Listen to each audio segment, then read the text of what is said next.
विकलांग की इडली सांबार काट और ट्रैफिक पुलिस। वसंत देसाई को एक्सीडेंट में एक टांग खोकर विकलांग बनकर 4 महीने हुए। अब वो डिग्री पास होकर लकड़ी के मदद से कंधे के नीचे लगाकर लंगड़ते हुए नौकरी के लिए ढूंढने लगा, लेकिन बेचारे को कहीं पर भी नौकरी नहीं मिल रहा था। अच्छा नौकरी करके उनका देखभाल करेंगे कहकर आस करते हुए उनका माँ पिता मध्यंतर वर्गीय जोड़ा, पता नहीं क्या श्राप है। कोरोना के समय पर वे भी गुजरने के वजह से वसंत बहुत दुखी में था, अकेला रह गया।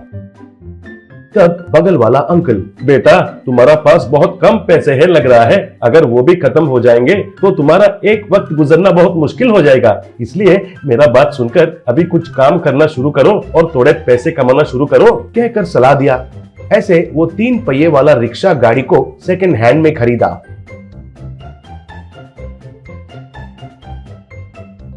बड़े बाजार के मार्केट के सेंटर में एक पेड़ के नीचे लगाकर इडली सांबार बेचना शुरू किया।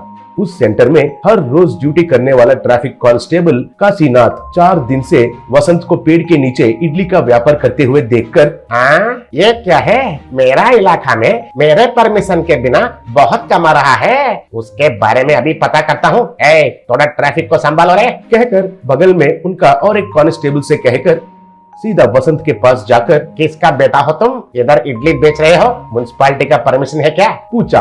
तब वसंत बैठा हुआ स्टूल में से घबराते हुए उठकर गिरने वाला ही था, लेकिन गाड़ी को पकड़कर खड़ा हो गया। तब काशीनाथ, ओ लंगड़ा हो तुम कहकर इडली को सांबार में डुबाकर पूरा मुंह में रखकर, आज कितना मिला है कलेक्शन पूछा। तब वसंत को कुछ समझ में नहीं आकर, कलेक्शन कलेक्शन क्या है सर कहा। तब काशी को गुस्सा आकर, क्यों रे, कुछ भी पता नहीं जैसा बुद्धू जैसे पूछ रहे हो, कितना बिक्री किया और कितना तुम्हारा पेटी के अंदर जम गया कहकर जबरदस्ती से पैसों की पेटी में हाथ रखकर नोटों को निकालकर 550 ठीक है कहकर 300 रुपए जेब में रखकर, अब से ट्रैफिक में पकड़े गए वालों को तुम्हारा पास भेजकर पेट भर इडली खाकर जाने के लिए कहता हूँ, वही मैं उनको देने वाला सजा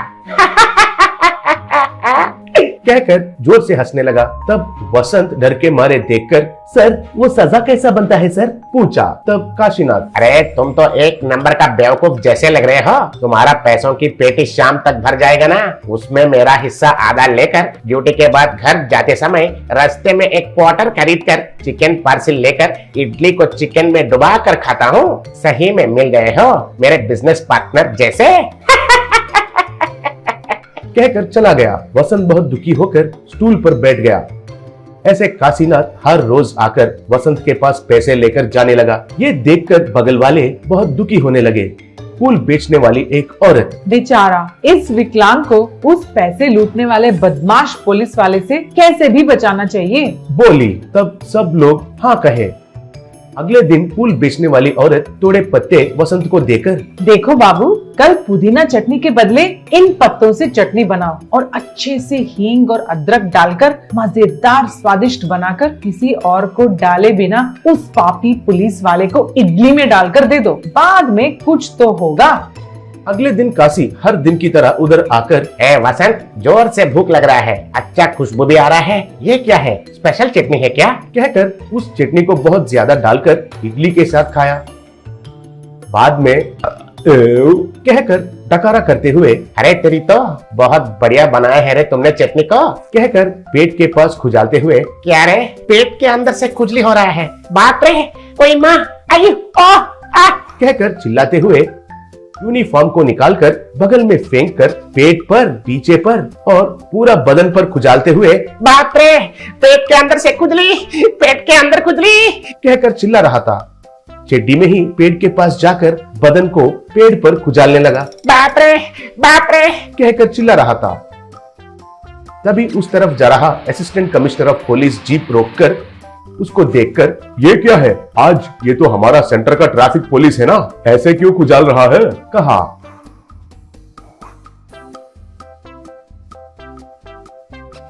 उधर छोटे छोटे व्यापारी उनके पास आकर हाथ बंद करके वसंत को दिखाकर जो हुआ वो सब बताए। तब वो, ये तो कठिन से कठिन कैदियों को हम जो 3rd डिग्री देते हैं वैसा दिख रहा है।